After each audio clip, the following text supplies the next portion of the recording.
ang butihing Governor Lito Lapid. At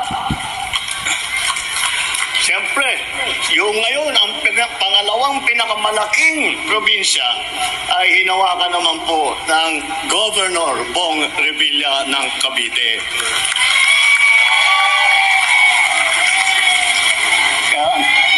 Siya po ay nakita po kung nakakatiyak naman ako na marami sa inyo ay nakakabisita dun sa kanila sa Cavite. Nakita naman ninyo kung ano yung progreso, anong pag-uunlad ng Cavite.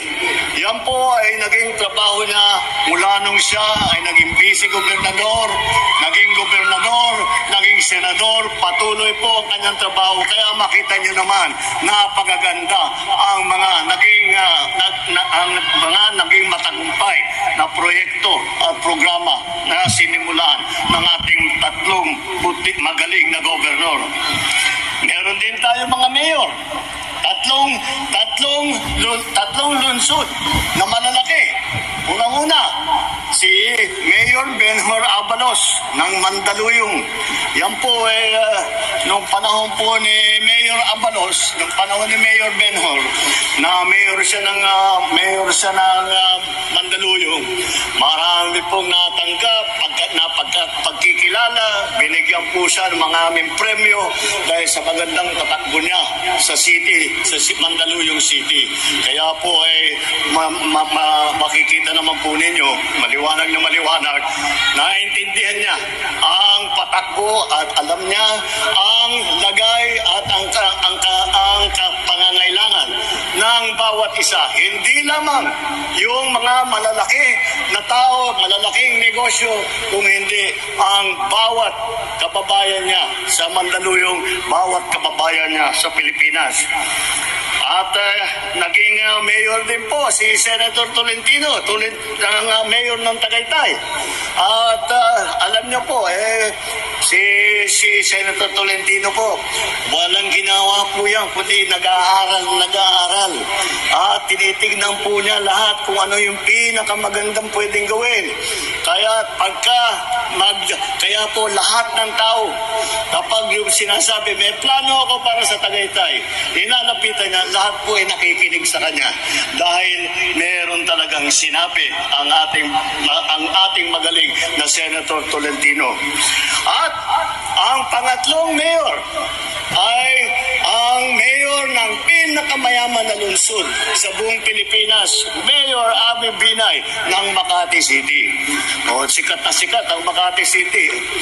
Ngunit, alam nyo, maraming iniisip nila na kapag ikaw ang naging mayor ng isang syudad na napakayaman, napakadali ng trabaho, di po totoo yun. Dahil karamihan po ng malalaking negosyo ay nandyan sa Makati.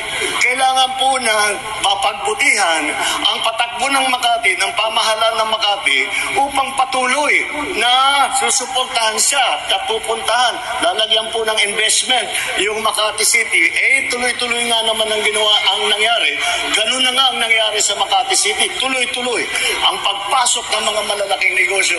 Tuloy-tuloy ang pagparami ng trabaho. Tuloy-tuloy ang kanilang mga benepisyong natatanggap sa Makati City. Yan po ay ginawa, yan po ay trabaho ng ating Mayor Abby Binay. Alam mo ba, baka naman po iisipin ninyo na lahat po ng ating kandidato ay galing Maynila, galing lamang sa Luzon. Ay hindi po totoo yun. Tignan po natin. Ay unang-una, ang ating kinikilalang kampiyon ng buong mundo, hindi lamang Pilipinas. Si Manny Pacquiao na tiga Bukidnon, Sarangani, Jensen. Alam po, nandyan po siya at nakikita na sumisikat na yun yung kanilang lugar. Dahil nakikilala, nandyan, tiga doon pala yung Manny Pacquiao. Tiga doon pala, kaya tignan natin. Ngayon, nakikilala na ang mga pinupuntahan na po, dinadayo na po ang Jensen ng Sarangani dahil po pinasikat po na ating Senator Manny Pacquiao. Andyan din po si Senator Erwin Tulfo. Siya po ay laking Davao at saka Sulu. At siya ay nandun dahil doon po na destino ang kanyang ama na sinusundan niya at yung aman po niya ay naging bayani po ng ating bansa. At huwag po natin makakalimutan na meron po noon na Senator Vicente Soto, yung unang Senator Soto po. Ang unang Senator Soto po ay sa Cebu naman ang pinanggalingan. Kaya po yung mga ninuno po ni Senator Tito Soto ay siguro siyang lalo na nung kabataan niya, madalas siya nandun. Kaya siguro naman alam naman niya uli kung ano ang kalagayan ng ating mga kaibigan sa Visayas. At alam niyo po naman, kami po ni Amy, na aking kapatid, si Senator Amy, ang nanay po namin ay si Imelda. Si Imelda, 100% waray naman po yan. Kaya kalahati po sa amin waray-waray man ini. Kaya makikita po ninyo. Kaya po nasa puso po namin ang aming taga-probinsya, ang aming kaprobinsya, nasa puso na po namin ang aming mga kaibigan, sa aming mga kamag-anak doon nang nanggaling sa Leyte at sa Samar, lahat po ng mga waray-waray. At baka hindi nyo po nalalaman na ang mga ninuno po ni Camille Villar ay mga Ilonggo naman. Kaya naman po, isa po, talaga naman yung batang yan, laging umiikot, laging nagtatanong. Ang ginagawa, naiba si Camille. Hindi siya masyadong nagtatalumpati. Ngunit ang ginagawa niya, iba. Kapaliktaran, siyang nagtatanong sa tao. Hindi niya sinasabi sa tao, ito yung kailangan mo, ito yung kailangan mong gawin. Ang laging ugali niya, nagtatanong po, ano po ang kailangan ninyo? Ano sa palagay niyo ang kailangan gawin? Yan po ang mga kailangan natin sa Senado, ang nakikinig sa tao, hindi nililektura ng tao. At lagyan po natin dagdagan po natin ng mga kwalifikasyon itong grupo natin. Apat po sa kanila ay abogado. Andiyan po si Attorney Abalos, Attorney Benhar Abalos, practicing lawyer po yan bago po siya na naging mayor. Si Attorney Abi Binay, magaling po na abogado yan. Alam niyo po si Abi Binay, yan ang kasama ko, katabi ko, yan ang seatmate ko sa Kongreso. Pagka hindi naman tayo abogado, kaya pagka meron kailangan malaman tungkol sa batas, sisikuhan ko na muna si Abi. Ano ba talagang sagot dito? Yan, tuturuan ako. Magaling po yan, napakatalino. At nandiyan po si Senator Cayetano, na abogado rin. At siya po ay napakaganda sumulat ng batas dahil nga sa tinatawag na kanyang legal training.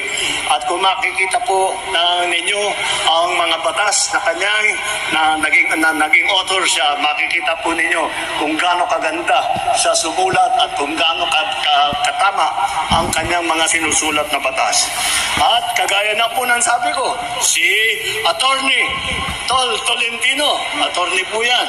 At kagaya nga ng pagka-attorney niya, talagang kagaya na nasabi ko, lagi nag-aaral po. At kaya naman, kahit na anong itanong mo sa kanya tungkol sa batas, kahit anong tanong mo sa kanya tungkol sa politika, kahit ano ang itanong mo sa kanya tungkol sa mga research na medyo mahirap na kung minsan tayo tinatamad na tayo magbasa ng ora-orada, hindi po napapagod yan. Si Attorney Tolentino, isa pa pong abogado sa ating grupo. Ang mga kababayan, maliwanag na maliwanag. Siguro naman sa mga narinig ninyong talumpati sa ating mga kandidato, siguro naman po narinig ninyo sa kanilang mga pinapangarap para sa ating bansa na maliwanag na ang tinutunguhan po ng alyansa ay ang kaunlaran at ang kapayapaan. At aabutin po natin yan kapag tayo ay magkaisa. Kaya po, ito po na siguro ay isa sa pinakamagandang halimbawa na ihaharap namin sa taong bayan ng pagkakaisa, nagtutulungan para po makapagserbisyo sa tao.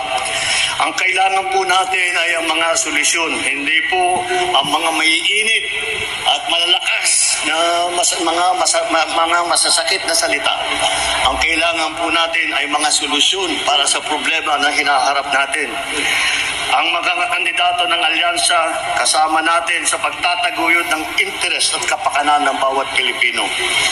Ipapaglaban natin ang ating soberanya at karapatan sa pamamagitan ng magandang diplomasya at dignidad. Ngunit wag ho sila kahit sino po magkamali. Huwag nilang aakalain na tayo ay papayag na kunin sa atin na kahit isang isla, kahit isang bato na nasa teritoryo natin. Alamin nila lahat, hindi po tayo papayag at wag tayo susunod sa kagustuhan ng ibang tao, ng ibang bansa. Kahit na maliit lang tayo mga Pilipino, kahit maliit lang ang Pilipinas, palagay ko wala nang kasing tapang sa mga Pilipino. Hindi na sa laban naman kontra sa krimen at sa droga. Ito po ay aming paniniwala ay hindi naman po kailangan na pumasok tayo sa kaharasan na maraming nasasaktan, na maraming pinapatay, na libo-libo na Pilipino ay hindi na natin nahanap at nawala na lang bigla. Yan po ay hindi po tama para sa amin yun. May tamang paraan para tiyakin ang kapayapaan at kaayusan. Yun ay sa pamamagitan sa buo na suporta sa ating mga kapulisan, sa ating mga local government units. Dahil sila po ang talagang namamahala na matiyak na maganda ang takbo ng buhay, na ligtas ang ating mga kababayan at hindi sila kailangan mag-alala na sila'y masasaktan, sila'y mananakawan, sila ay papatayin. Sa ekonomiya naman at sa trabaho, hindi natin kailangan umasa sa mga illegal na mga gawain kagaya po ng pogo na ginawang pugad ng pagsasamantala sa ating mga kababaihan, naging pugad ng karahasan. Kaya po